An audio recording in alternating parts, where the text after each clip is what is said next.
All right. Welcome to Off the Rails Sports Podcast. Got a little distracted there. Please excuse me. But if you could, we're doing a recap for Sunday. It was a busy week in the world of sports, weekend. And I hope it finds you well here on this beautiful Monday. And if you could hit that like and subscribe button, it means a lot to us. Even leave some comments. I always enjoy dealing with the trolls. Let's start out with the big story. We also have another podcast for the PGA, and I say some very eviscerating things about the Live Golf Tour if you want to check that out. Brian and Scott, we will be on separate podcasts today, so there's plenty of content for you out there. And let's get to the association. Game 7, Oklahoma City. Denver pulled out all the stops, actually made it kind of a game for the first quarter. But OKC just put the pedal to the metal, dominated 125-93. They now reach the Western Conference Finals against the Minnesota Timberwolves.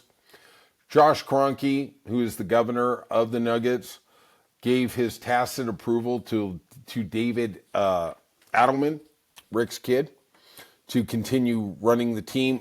To me, honestly, he did the same schemes that Mike Malone did.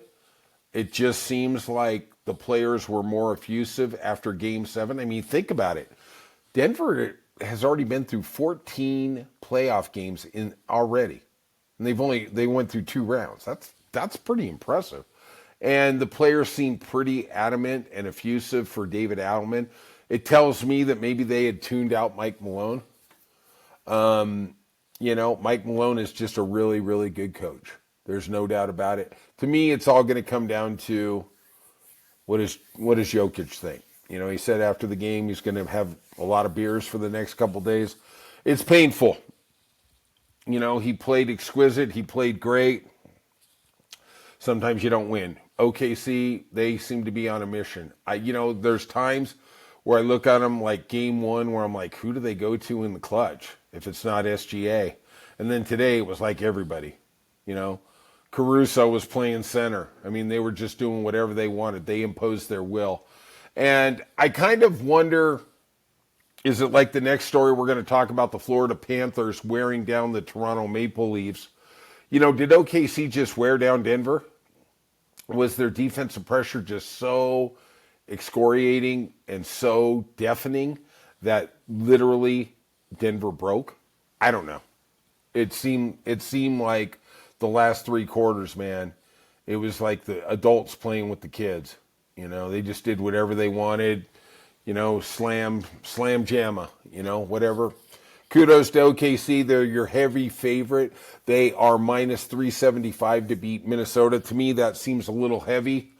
But at the end of the day, even if the real number should be 300, 275, do we really see a plan for Minnesota to win 4 games? I mean, Ann Edwards would have to be out of this world. And OKC just has wave after wave they could send at him. Maybe McDaniels is the difference in this series. I don't think so. Randall's played great. I see a very difficult path to seeing them getting to 2 wins. I understand that, having the rest is going to be really, really good for them, but I'm sorry. I'm just not buying it.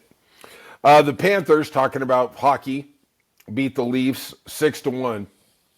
I watched this game, and I've seen a lot of hockey. I'm probably going to talk to Brother Scott about this. That first 10 minutes, Florida was so suffocating.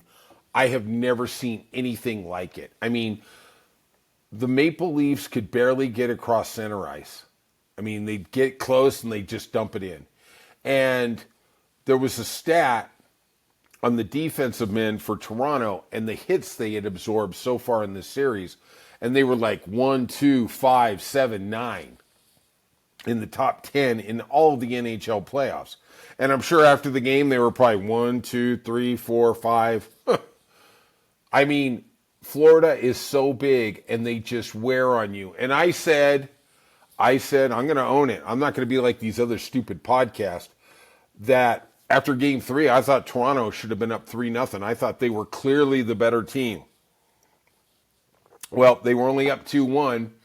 And what I failed to realize is Florida was going to start to impose their will on them, and they did. And in the last 5 games, they won 4 of them, and they were clearly the more dominant team. Carolina, great team, great defensive back line. Let's see if they have the ability to stand up to the physicality that is the Panthers. That is going to be a heck of a series. All right, let's get over to baseball. Let's see what happened. There was some amazing things. Astros beat the Rangers 4-3, and they took 2 out of 3 from them. The Rangers had the lead in the 7th inning, gave up 4 runs in the 7th and 8th, lost that. The Braves beat my Red Sox 10-4. They had a nice tribute to Chris Sale on Saturday, which I really enjoyed. Chris Sale talked about how much he loved Boston. The people there love him. He tried. It just didn't work. You know, what are you going to say? Phillies beat the Pirates 1-0. The Nationals beat up on the Orioles, and we've been talking about this. Where do the Orioles go from here? I just don't see what the path is. You know, I really don't. Tigers beat the Blue Jays 3-2. Reds took down the Guardians 3-1. Marlins beat the Rays 5-1. Marlins aren't playing bad baseball. They're only 18-27. I can't wait for the next rebuild there, right? Brewers beat the Twins, finally snapping that 13-game winning streak, and they had 3 shutouts in a row. Definitely when you got the Twins around, play the under. They won 5-2. Royals beat the Cardinals 2-1. Cubs swept the White Sox 6-2. The Giants beat the Athletics 3-2. I believe they swept them there too. And the Angels, in literally the Cinderella story, went into Dodger Stadium and took not just 1, not just 2, but 3 games from the mighty Dodgers. Won 6-4. Diamondbacks beat the Rockies 1-0. Let's check that Rockies. They are 8-38. 8-38.